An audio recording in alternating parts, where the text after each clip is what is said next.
আমরা এর আগেও লক্ষ্য করেছি ট্রাফিক পুলিশের কিছু মানবিক কাজ। পুলিশ যে শুধু রাস্তাঘাট পরিষ্কার পরিচ্ছন্ন রাখতে এবং চোর ধরতে ব্যস্ত তা নয়, তার মাঝেও অনেক সামাজিক কাজ আছে। তার মধ্যে একটি আজকে আমরা ক্যামেরা বন্দী করলাম।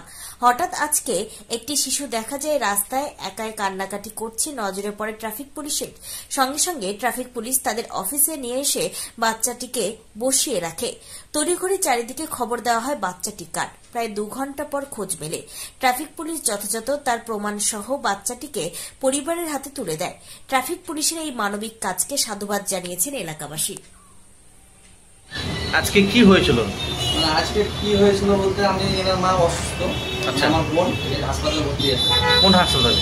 আপনার আসাদি হাসপাতালে ভর্তি আছে। আমার কাছে বাচ্চাটা ছিল, মানে ঘুরছিলাম নিয়ে কী করে যাই হোক হারিয়ে যায় বাচ্চাটা। তারপরে হারার পরে আধা ঘন্টা পর মানে দাদা ঠাকুর মোড়ে আমি পেয়েছি, মানে সিভিক আমার হাতে তুলে দেয়। স্যারদের তাহলে কি বলবেন? স্যারকে ধন্যবাদ জানাবো। ট্রাফিক স্যাররা তুলে দিল, সেটা কটা নাগাদ তুলে দিল হাতে? এখন মোটামুটি ধরেন আপনার কতক্ষণ পর স্যারেরা তুলে দিয়েছে? আধা ঘন্টা 1 ঘন্টা। স্যারেরা কোত্থেকে আপনার ছেলেটা পেল? কোথায় না কোথায় বাড়ি আপনার? বাচ্চাটার নাম? বাড়ি কোথায় বললেন? আচ্ছা, ওটা কি পঞ্চায়েত না পৌরসভা পড়ছে? পঞ্চায়েত পড়ছে।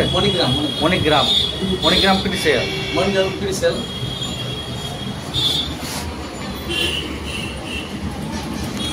আপনার বাচ্চা হারিয়ে গেছিল, ট্রাফিক পুলিশ রঘুনাথগঞ্জ থানার পুলিশ আপনাদের হাতে তুলে দিয়েছে, কি বলবেন? না, পুলিশকে সাধারণ মানুষ বলে যে পুলিশেরা নাকি অন্যায় কাজ করে, তো একটা বাচ্চাকে ফেরত দিল। এরকম অনেক খবর দেখেছেন আপনারা, কি বলবেন পুলিশকে, ট্রাফিক পুলিশকে? খুব ভালো, এভাবে যেন পুলিশ প্রশাসন আমাদের পাশে থাকে, তাদেরকে অসংখ্য ধন্যবাদ। স্যারদের ধন্যবাদ জানাবেন। কি নাম আপনার? কিয়াদুর রহমান। কোথায় বাড়ি আপনার? গাদি ফাটাবা। আপনার ছেলের নাম কি? আবির আহমেদ। আপনার নাম?